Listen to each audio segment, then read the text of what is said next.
1977, George Lucas formed a legacy. The Force is with me, and I am with the Force. Inspired by mythology, his saga has become a passion for many.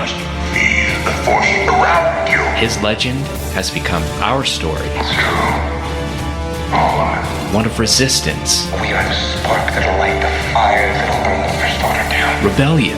Rebellion is built on hope. And redemption. I am a Jedi, like my father before me. This is Star Wars Reactions. Remember, the Force will be with you, always.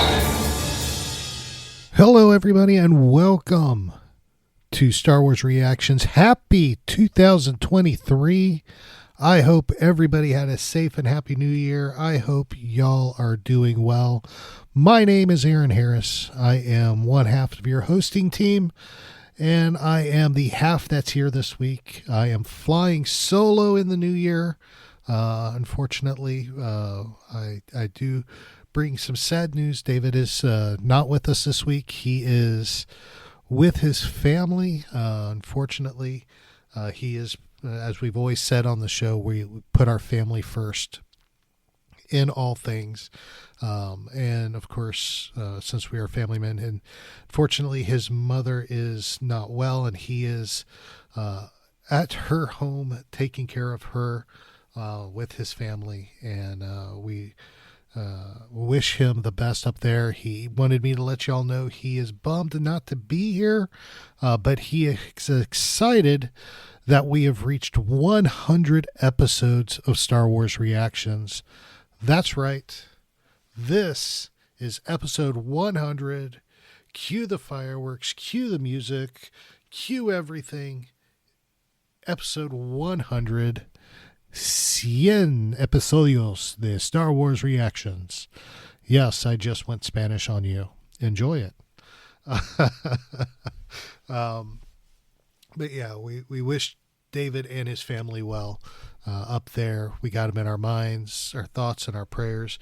If y'all are praying, folks, if not, it's all good. But send David his well wishes and thoughts and prayers for him and his family through this time. I know they would appreciate it, starting the new year this way. So, but it is 2023, and we are having a blast. If you haven't followed us on social media yet, y'all need to do that like ASAP. We started our social media run at the beginning of the year. We have our daily inspiration that we always do every morning. It's just something to inspire you, to get you going through the day. We're doing it. For 2023, we have started a second daily inspiration at noon using James Arnold Taylor's JAT 365 videos that we're sharing those on Facebook and Twitter. So make sure you're following us there to see those videos as well. And of course, we started our new campaign on social media with all of the different days and specials we have going on.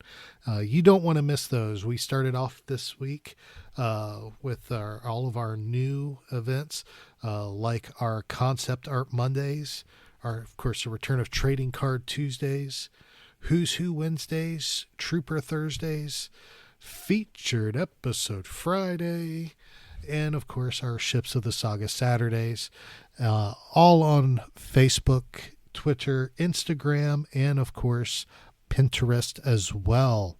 So make sure you check out those posts that are coming out throughout the day, every day. And of course Sunday is a day of rest, so we take Sunday off, but it's a lot of fun, a lot of great things going on here at Star Wars Reactions, and a lot of great things that we are looking forward to in the new year. So you don't want to miss out. This week, with David being out, we brought in a good friend of the show. He is someone everybody will recognize, is not a stranger to our show at all. He's best known as the author of such works as the Jupiter Pirate Saga, the Clone Wars Visual Guide, Star Wars Battles That Changed the Galaxy, and of course two of my favorites, the Star Wars Rebels Servants of the Empire series and the novelization of The Last Jedi, and just so much more. This visit with us tonight actually holds the record now for the most guest appearances on our show. Please welcome the biggest Mets fan I know, Jason Fry. Jason, welcome to Star Wars Reactions. Thank you, Aaron. It's really nice of you to have me here. And I didn't know I'd broken a record. That's really exciting. Yeah, you were actually tied with Adam Bray, and take that, Adam. And you just broke it, my friend. So. Matter of fact, this was perfect. This was David's idea, and I loved it as soon as he mentioned it to me, because we had you on for the premiere, the series premiere of Bad Batch and the season 1 finale, and it just is natural to have you on for the season 2 premieres as well. So I am so excited to discuss these episodes and hear your thoughts on it, especially with the links to the Clone Wars in this episode with the return to Sereno. So let's get this discussion going. We're discussing the first 2 episodes of The Bad Batch, Spoils of War, Episode 1, which was written by Jennifer Corbett and directed by Stuart Lee, as well as the second episode, Ruins of War, which was written by Gina Lucita Monreal and Nathaniel Villanueva. And in these episodes, of course, we have the Clone Force 99 returning to Sid's parlor after a narrow escape on a job, where they meet pirate Fee Genoa, who was voiced by Wanda Sykes, who proposes a plan to use the Bad Batch to raid a Separatist war chest, the Separatist war chest of the late Count Dooku there on Sereno. After being convinced to attempt the mission, they arrive at Dooku's palace to discover the war chest is already being transported off planet by the Empire. As things usually go, they didn't go as planned, as Echo, Tech, and Omega get separated from Hunter and Wrecker. Of course, with the assistance of a Sereno local named Romar Adel, they do manage to evade the Imperials and escape at the end on board the Marauder. That's the synopsis in a nutshell, and that's where we're going to go. So with that, let's go ahead and open up with our initial reactions. Jason, being our guest, why don't you kick us off? Tell us what you initially thought when you first saw these episodes. You know, it's so funny, the difference between a new show where you're kind of getting your bearings and a new season of a show you already know. And of course, with Bad Batch, we had been introduced to these characters in the main Clone Wars. But I was just really glad to see this cast back and just seeing them together. I mean, there was that made me happy, and kind of catching up with them. And I like that there had been a break of, I don't know, I guess it's probably a few months in universe time, where you could see that things were a little different, and just really fun touching down in the middle of a story with them again, and then seeing what they're up to. Oh, I definitely have to agree with you there. I love the fact that we're back getting able to review more animated Star Wars stories, because to me they're always so complex and so much fun. And to start this Bad Batch season with these episodes, to me, just fit perfectly, because the way they told the story, even if you hadn't seen season 1 or even were introduced to the characters in the Clone Wars, you could pick up and go, because they gave you kind of an introduction as they went along, a small one, but an introduction. I loved how they incorporated Sereno into this, and the nod to the Clone Wars being back in the palace with the little nods that you get to see from some of the sets from the Clone Wars in there. It was fun, and I have to admit, the opening scene with Hunter, Echo, and Wrecker running down the beach being chased by giant crabs, all I could see was Jack Sparrow running from the cannibals. Yeah, that's a good call. It had that same feel for me, and I just couldn't help but laugh at that point. But I loved it. It was fun, and it's good to have the Bad Batch back on TV again. Yeah, So absolutely. Absolutely. It's so funny, like, I don't know. I mean, for me, and I think a lot of Star Wars fans, like Andor is a very before and after experience. mhm. Um, it's just really kind of changed how I think about the possibilities of Star Wars. But with Andor, even though we did know one character, I mean, I felt like I needed a couple of episodes to kind of, settle into this world and start to pick up on things, etc. And this is a different experience. I'm not saying it's better or worse. I mean, I think that's going to be, up to each individual person for one, and also kind of not the point for another. But it was nice having that new experience where you're just dropped into something, whether it's from the animation style to the characters. So, I mean, hey, isn't that the joy of Star Wars these days? I mean, there's, not so long ago we were talking about Obi-Wan, then we got Andor, and now we're back with Bad Batch. Yeah. It really is just such a great time to be a fan. Oh, it certainly is, and the myriad of storytelling they have going on right now, and I'm glad you brought up Andor too, because Andor was an experience in and of itself, compared to the Bad Batch. Just the types of storytelling being done was just so different, but it's so enjoyable, and here in a month and a half. 6 weeks, 7 weeks, we're getting the Mandalorian back. So, I mean, it is the greatest time to be a Star Wars fan you could possibly live in. Yeah, absolutely. Absolutely. And people are like, when's the next movie? And they're losing their minds. And I'm like, really? I mean, you're getting like a movie every month. It's just sort of broken up. Yeah, I mean, I'm not going to lie. There is something special about a cinematic event and being in the theater for a premiere. You're never going to take that experience away, but Sure. The amount of story we're getting is just unprecedented for Star Wars. And I would say it's unprecedented for most.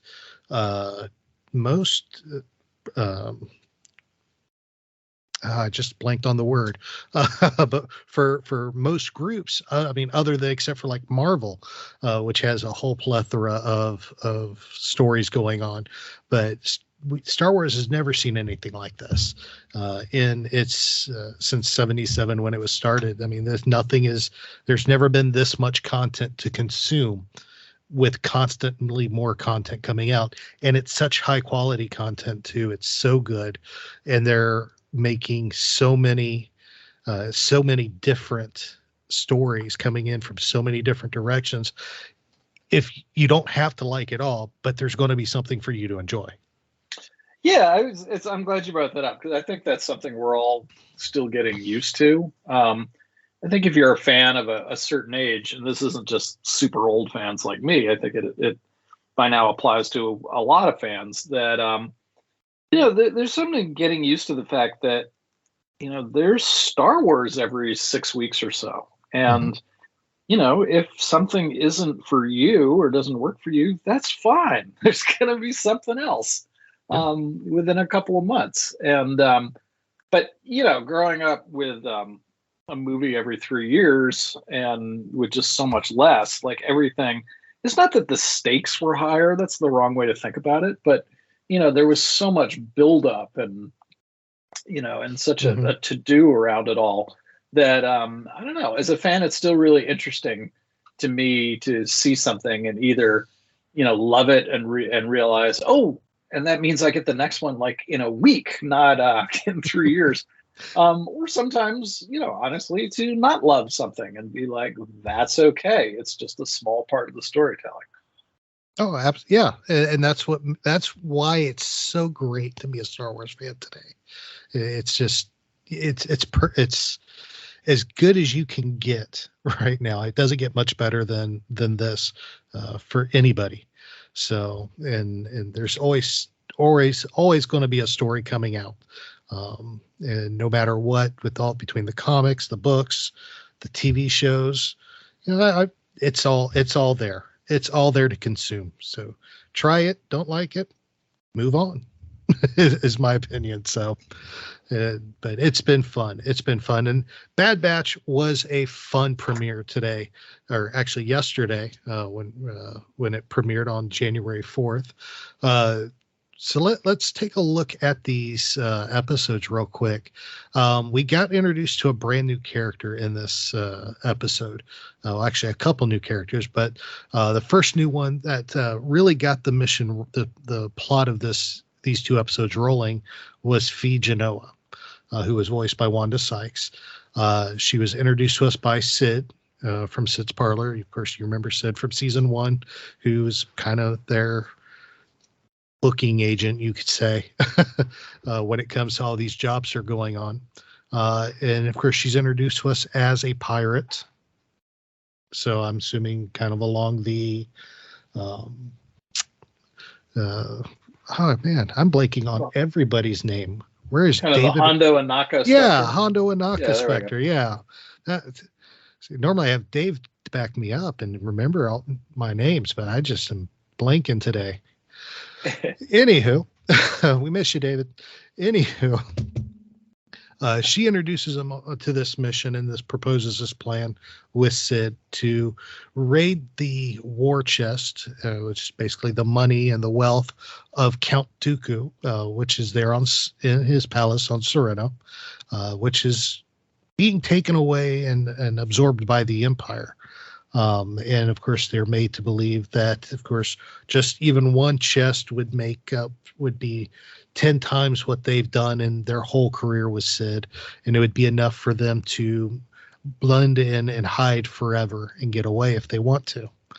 So with some convincing, Hunter gives in and they decide to do it.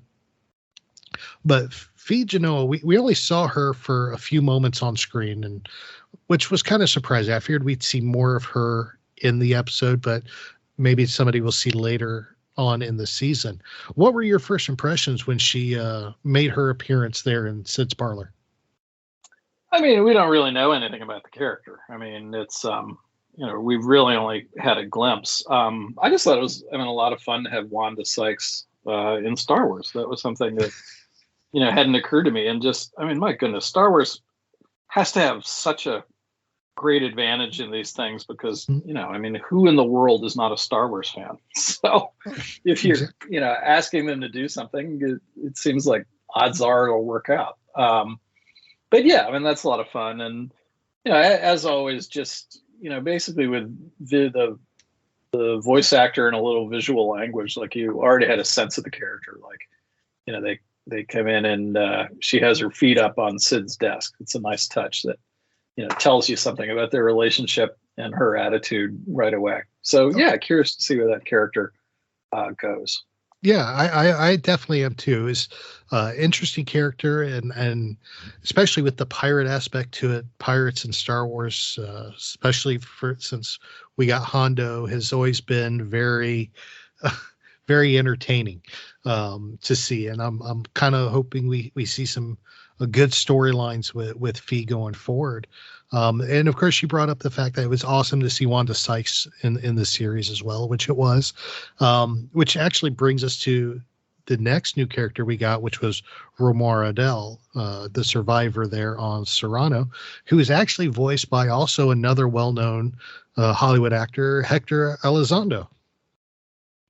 Yeah, once again, thank goodness for everybody being a Star Wars fan. Yeah, it was pretty cool.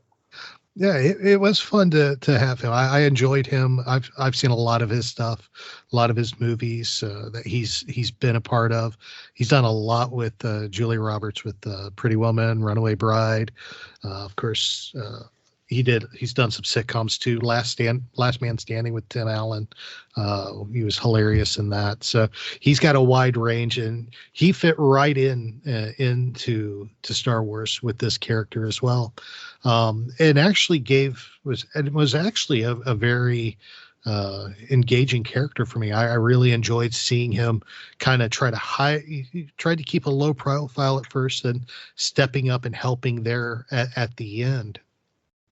And had more of an impact on Tech and then on Omega that we're going to see filter through the next few episodes.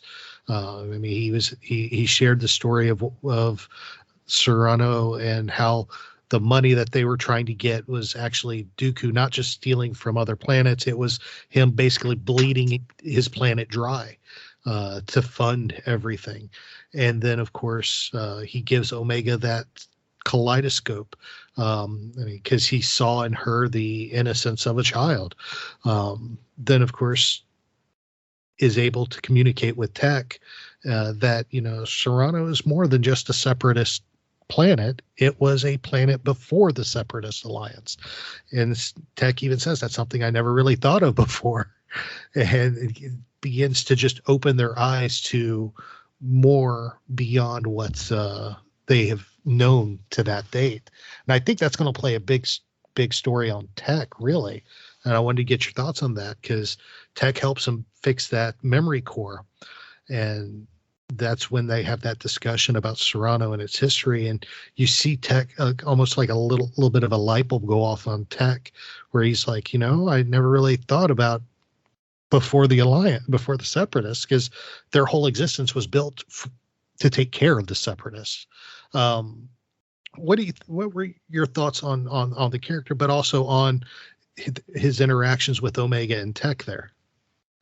Yeah, I mean, what interested me most was the clones, seeing their responses. I mean, there's, going back to Clone Wars originally, I mean, there's the secret sauce of that show is a couple of things, but one of the sneakier elements and one of the ones I appreciate more is that, it's introducing the idea that literally identical characters can be individuals.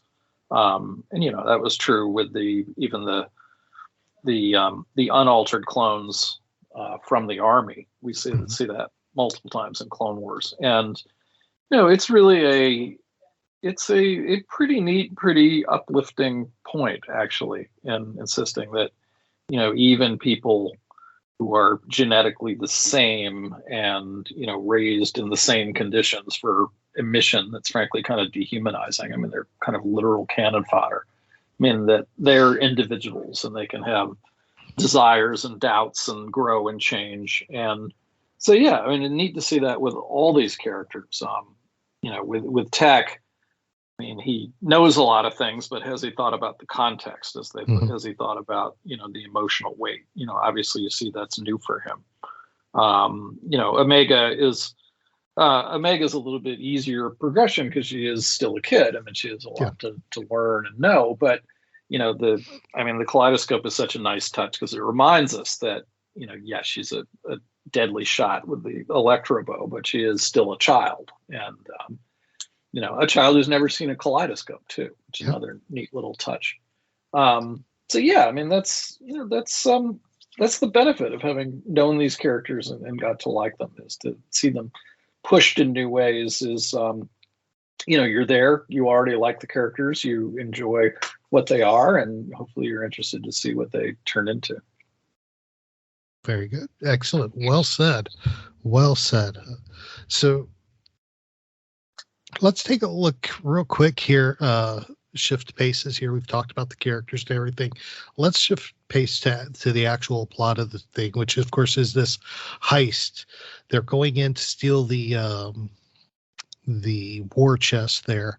And we get to see Dooku's palace for the first time since the Clone Wars series, honestly, which we had a few episodes in the Clone Wars where we visited his palace there on Serrano, and it was good to be back there. And it brought back so many memories from the Clone Wars, especially I'm sure it did for a lot of people, being in his office, the secret escape underneath his desk that we remember him using at getting away from Obi-Wan. I mean, it's just there are a lot of great memories there. And then of course seeing Hunter and Wrecker use the same path to escape as well. So, and I know you have got a lot of experience with the Clone Wars, with the books you've written and everything. So how did it feel going back to Serrano, to being in his palace again after all these years? Well, I'm a little odd on things like this, actually. I mean, yeah, I was happy to see it again. But the thing that made me happiest about that was that it hadn't held still.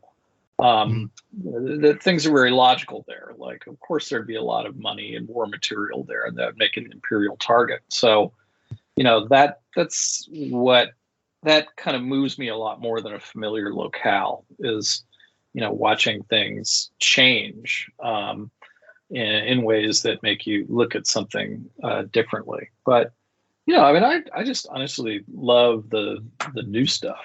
I mean, and Clone Wars has been so good at that I'm much more excited when there are new ships, new planets, etc., than a setting we've seen before, even if it's one that means that it's fun to see again. Like, I mean, my favorite thing, I think, in these episodes was the kind of container ship, which I thought that was really a really, really cool model, but also, not just cool for the sake of it. I mean, it's a very logical design for containers, just something we all know from Earth, but reimagined for a galaxy far, far away. Oh yeah, I mean the container ships are definitely were definitely great to see. Again, we got loved seeing those in play again. I mean, those that I came right out of Rebels too. Some of the later seasons. Was that in Rebels? Have I forgot sure, that? Sure was. Very cool. It was. I'm trying to remember the name of the episode, but it actually involved Hondo and Akka, actually. And there was actually twice. One in an episode with Hondo and Akka where they were trying to steal stuff off of it, and then a second one where Chopper meets AP5 after stealing his leg. See, you caught the author not remembering something, but you know what that means? That means I have an excuse to go watch Rebels again, which is awesome. Hey, nobody needs an excuse to go watch Rebels again. I exactly.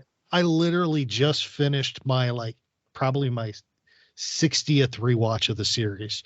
Because I watched, when I was reviewing it, I watched it like 5 or 6 times a week each episode as I was reviewing them and podcasting them. And no, I just have continued to rewatch it at least usually once or twice a year since, because I just love the story so much. So, but yeah, there's never need an excuse to watch Rebels. And the Class 4 container transport. Yep. Here I am. This is called doing what you should have done before the podcast. Oh yeah, Forgotten Droid. That's right. Yep. Oh, that's a really fun episode too. All right, I got to get back to that one. That's really cool. That's a fun one too. That's a fun one. Wait a minute, it was in decommission too. Oh my god, I'm such a fraud. Decommissioned, so we saw in season 1. Yeah, and in Bad Batch. Interesting. I don't remember that. I'll have to go back and rewatch Decommissioned. Oh, I think you're probably just being nice to me. But no, anyway. I really don't remember it in Decommissioned. I'm going to have many other chances to see it. That's pretty awesome. Oh, that's awesome. See, we're teaching each other stuff. So there we go. And Dave Filoni built a model of it out of a manila folder. That's pretty cool. Thank you, our good friends at Wikipedia. Thank you. Oh, actually, thank you to, I'm looking at the source. Thank you to Stephen Melching from Twitter. Stephen is a really, really awesome writer. So yes, he is. He is a very cool thing to pass along. Yes, I'm glad he did. That was good. That's good to know. I like the fact that Filoni made that out of a manila folder. Yeah. Oh, that's very cool. That's fun trivia too. Well, there we go. I think we turned forgetting something into a That's what we do. That's what we do around here. We forget something, we learn something, that's how it works. Yeah, that's awesome. Oh, let's talk about keep talking about the heist. We have Omega, we have Tech, and we have Echo stranded on the ship as it took off, and of course Hunter and Wrecker on the planet, trying to avoid being captured by Captain Wilco and his clones. And we see 2 very distinct stories going on at this point, because we have them trying to navigate the ship to try to escape, but their escape is cut off when all the escape pods are ejected. Then, of course, they decide to separate all the cargo containers before reaching orbit because they all have landing thrusters. which is definitely a Star Wars. Would make sense for Star Wars. Why not throw a pair of landing thrusters on a container? And they manage to escape that way and make it back down to the planet. Meanwhile, Hunter and Wrecker are fighting their way through the bombarded city below the palace, trying to make it back to the Marauder.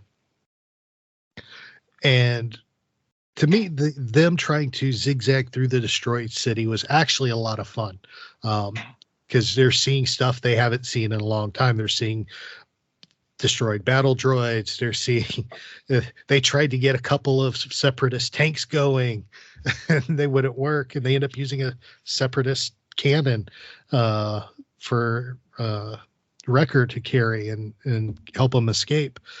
So we got to see a lot of zigzagging there in the dark. But I want to talk about Captain Wilco, because the clones to me are just so much fun, because they're all the same, but they're all so different. Rex, Cody, Captain Gray, Captain Wolf, Gregor. You got all these clones, and we still are being introduced to new ones with their own personalities. And we got Wilco in there in this one too, which I hope would be a real easy thing to do to release the 3.75 figure if they do that. They don't have to resculpt anything, just slap a new paint on it. And we get to see him leading this assault through, trying to get him captured in the city, as well as trying to organize the capture of the ones on the ship. And I really liked this clone captain. He was very efficient, very on beat. You could tell he was he was a good one, he knew what they were doing. He was trying to cut them off at each pass, and it was just the abnormalities of the Bad Batch that allowed them to escape at that point. Yeah, he's pretty competent, though. I'm not sure. I'm not sure that's the clone you shoot. I guess you see why the stormtroopers weren't much good a generation later if you killed all the good ones. But yeah, exactly. And he knew his job. He knew what he was doing. He was very competent. And then at the end, Rampart, asked him to, basically forge documents, change his report, and not include the fact that the thieves were Clone Force 99, the Bad Batch. And he's like, I can't lie on an official document. I can't forge an official record. And Rampart killed him for it. He's being a good soldier. He's following orders. He's doing what he was programmed to do. And he gets shot and falls off the building because of it. I thought that was a little. I understand. I didn't like that it happened, but it did something for me that I think they started in the finale of the last season, which was bringing Rampart in as a real true baddie. Because when he was announced in season 1, he made a couple appearances, but he didn't really have that competent bad guy, threatening feel to him. Then right there in the season finale, he shows up there on Camino. He bombards the place, and he's like, okay, he's a little evil. This cements him as a baddie, and that's cold-blooded murder is going to make you a baddie. So I can understand why they killed Wilco, but I kind of wish they'd have kept him around. Yeah. It's depth to the storytelling. I think that's what we're responding to. But I also like that. The Bad Batch see what no longer the Republic is turning into, and they, it just doesn't sit well with them. They can't be part of that. And then there's Crosshair, who, sees that too, but has his own reasons for how he weights things. Another ongoing story. But then, it's just interesting. Then there's a clone like Wilco, who, learns, unfortunately for him, a fatal mistake. But there's kind of a and continuity gets used in other respects, but there's a continuum of experiences and reactions there that's interesting. That I like the way it kind of ties these very different clones together, even if they're antagonists in the story. Oh, absolutely, absolutely. And you brought up Crosshair. He's the one member of the Bad Batch we did not see in either of these episodes. Yeah. No, that was interesting. Yeah, I thought that was interesting. I mean, I don't see. I mean, they could at least done a nod to him somewhere, but no, he just no school, no show, no show for the episode. So no Crosshair. All right. Well, any other topics about these episodes that you wanted to hit on before we start wrapping up? Yeah, the only thing that struck me as funny is, I mean, I love a good cliffhanger. I think, particularly the meaner the cliffhanger is, the better. And that was a great one at the end of the first episode. But oh yeah, I was so bummed for the TV folk because it gets totally undercut by the fact that, with Disney Plus, my thing just started the next episode. And yeah, I was exactly. like, oh, they're okay. Like, oh my God, I'm sure the TV people were like, oh, you're kidding me. We wanted everybody to wait for a week. That struck me as pretty funny. Yeah, when you release multiple episodes like that, a cliffhanger kind of kills it. Especially when you're going right into the next episode. Because I mean, if that would have been the cliffhanger and I had to wait a week, I'd have been like, chomping on my nails, be it get Nancy, like, come on, let's go. But no, I was like, oh gosh, what's going to happen? Play. And there it was. Yeah. No, the first person to get somebody from the TV thing to, indicate polite annoyance wins the prize, because I'm sure that's not what they had in mind. But our digital world, this happens sometimes. Oh, I know, but it was good. I enjoyed it. It was a good cliffhanger, even though it was spoiled. So, all right. Well, with that wraps up our discussion. We're going to go ahead and hit our final thoughts for the episodes. I said it earlier, I'll say it again. To me, I thought this was a good start to the season.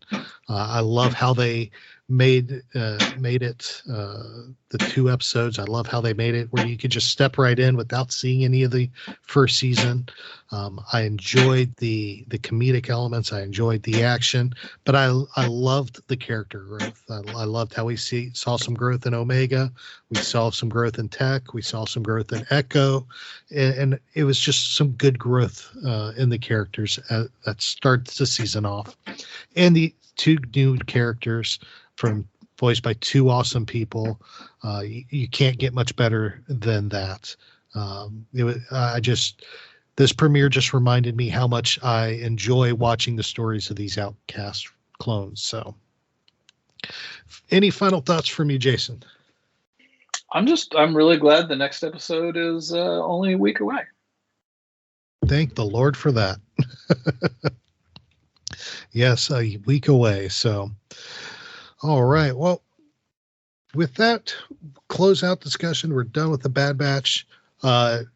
Jason, if somebody wants to follow you, hear what's going on with you, hear you rant about the Mets, because there's a lot of that. And I feel you. I'm a Braves fan, so I ranted for a while, and then we won the series last year, so I'm good. For a little bit. But how would somebody go about doing that? Well, since Twitter seems to have survived, despite its pilot's best attempt to crash the plane, I'm still over there as Jason C. Fry. So yeah, follow me there. I'm generally pretty responsive. Or hopefully see me at a con down the road. I'm trying to get somebody to punch my ticket to Celebration London. We'll see how I do. But if not that one, hopefully there'll be something else to have a chance to talk Star Wars. Excellent. Excellent. And if you do get the chance to meet Jason at a con, it's a blast. I actually had the honor to meet you in person at Star Wars Weekends 2015. Oh, yeah. And wow. yeah, got the Star Wars in 100 Scenes book. You autographed it for me, drew this awesome Death Star with Falcon inside the cover. It was great. So he's fun. That was a fun book. I really liked that book. It's great. I've enjoyed it. I've gone through it several times. It's a lot of fun. But any upcoming specials that we need to know about coming out for you? Any new books? Anything that you can discuss? Unless I've forgotten something, which is entirely possible. Be super embarrassing, but entirely possible. I think next up is Star Wars Timelines, this big mega reference book from DK that I'm a small part of. It was a team of authors on that one with our wonderful editor, Ruth Amos, keeping everything very nicely in harness, which was just a back-breaking job. I really admire her for it. That comes out in the spring, and it's fun. It's like all DK books. It's beautifully designed. It's really fun to kind of trace events and not giving up too much away about it. I think the joy of that book is, it'll answer some of the nerdy questions we all have about, how did these events fit together, et cetera, and hopefully give some new context here and there. But it's also a chance to, relive stories that we've come to love and make us want to dive into them all over again. So really, really happy and grateful that I got to be part of that team, and really excited to see that book out in the world. Excellent. Yeah, I see it right there on pre-order on Amazon. All right. It's coming out April 25th, it says. April 25th. There we go. April 25th. Awesome. So I'll actually, in our show notes, I'll make sure I'll post a link to the pre-order there for you. So you can grab it. Now that I know it's there, I'm going to have to pre-order it. Got a shot of the cover. The cover's beautiful. Wow. Yeah. It's a really, really handsome book, but an enormous amount of work. From us authors, but also just, I really can't say enough about the DK folks, from the designers and artists to particularly the editors who made all these moving pieces work. So we really enjoyed it, me and my fellow authors, and I hope everyone else will too. Oh, I'm sure they will. I know I will. It's got a few sample pages up on the Amazon pre-release or pre-order page. So, and it looks good. I'm definitely grabbing that. Great. It would be definitely good to have.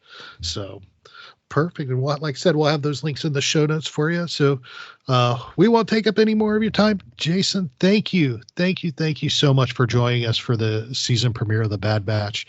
Greatly appreciate you joining us again. And like we've told you before, you're welcome. Join us anytime you want. We'd love to have you back again and keep extending your record out. All right. Oh, I look forward to the next time. That'll be terrific. And grateful to you for having me on. Always enjoy our conversation. So thank you so much. You're very welcome. We'll be right back right after this. Welcome back, everybody.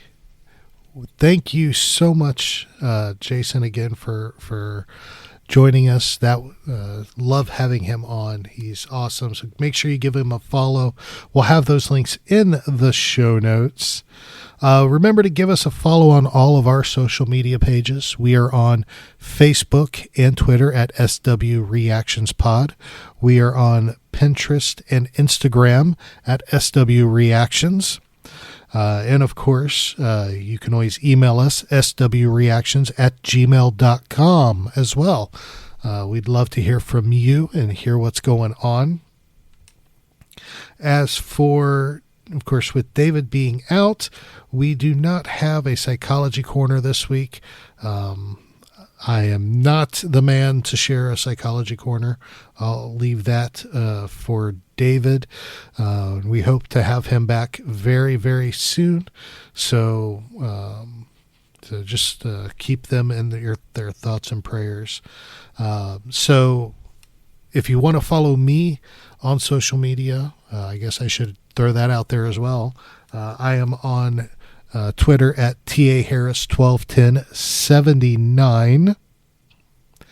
121079. Carabas. Having my own Carabas moments, and I'm flying. Oh my Lord, I can't even talk. Flying solo. I'm flying solo. Anywho, follow me there. We could talk Star Wars. We could talk whatever you want, and just hang out and have fun. So, David, of course, you can find David on Twitter at David_Modders on Twitter, or at David Modders there on Instagram, and give him a follow there and see what's going on there. You can talk Star Wars and Psychology Corner with him. So, of course, the only way to end a Star Wars reaction is with the Star Wars Dad Joke of the Week. So I don't have David to laugh at me when I do this, so I'm sorry, David. So I do not know how lame this is going to be. Nobody's here to tell me how lame it is, but we're going to just go with it and see what happens. So here we go. What do you call an invisible droid?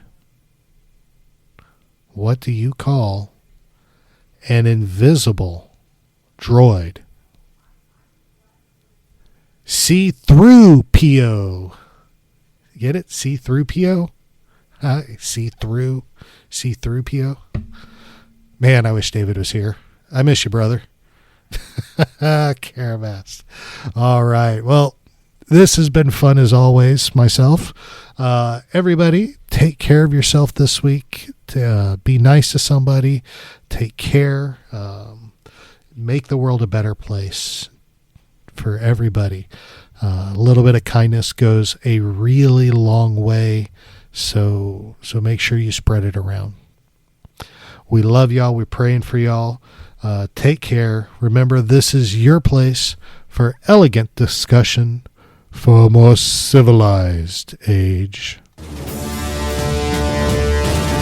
If you'd like to share your thoughts, you can email us at show@starwarsreactions.com for our show notes and the latest news from the Star Wars universe. Visit our website at www.starwarsreactions.com. You can also follow us on Twitter at SWReactionsPod or on Facebook at Star Wars Reactions. If you enjoy our show, please leave a review on iTunes. This podcast is not endorsed by the Walt Disney Company or by Lucasfilm Limited. It's intended for entertainment and informational purposes only. The official Star Wars website can be found at www.starwars.com. Star Wars. All names, sounds, and any other Star Wars related items are registered trademarks and or copyrights of Disney and the respective trademark and copyright holders. All original content of this podcast is the intellectual property of Star Wars Reactions unless otherwise indicated. Star Wars Reactions. Elegant discussion for a more civilized age. This week with Jason, oh man, I already messed it up. Carabas. We'll add that to our Carabas moments for the year. We're starting off right. All right, let's try that again.